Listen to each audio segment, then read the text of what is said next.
נלקחו רקמות ודברים מגופות שעברו נתיחה, וזה לא היה משנה אם מדובר בתושבי ישראל או עובדים זרים או פלסטינאים.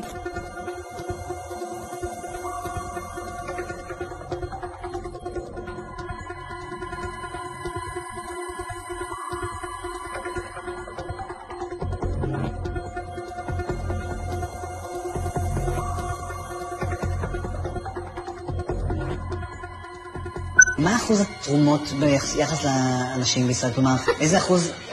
למה? כי זו שאלה מאוד מוזרה. אני לא יכולה להגיד לך, הוא כל כך קטן. אז שאלה לא מוזרה, תשובה מוזרה. תשובה מוזרה. לא, התשובה לא מוזרה. משום שלא תורמים כמעט.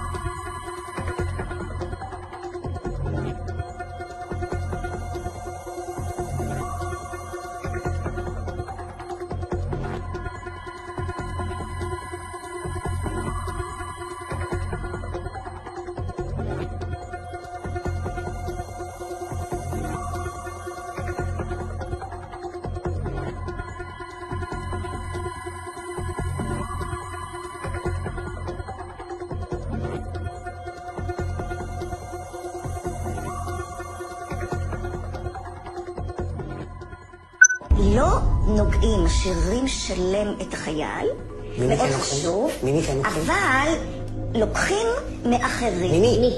אז עכשיו השאלה מי, תדמיינו ממי לוקחים. בתקופות מסוימות לקחו מפלסטינאים, ואחר כך זה היה עולים חדשים, עובדים זרים.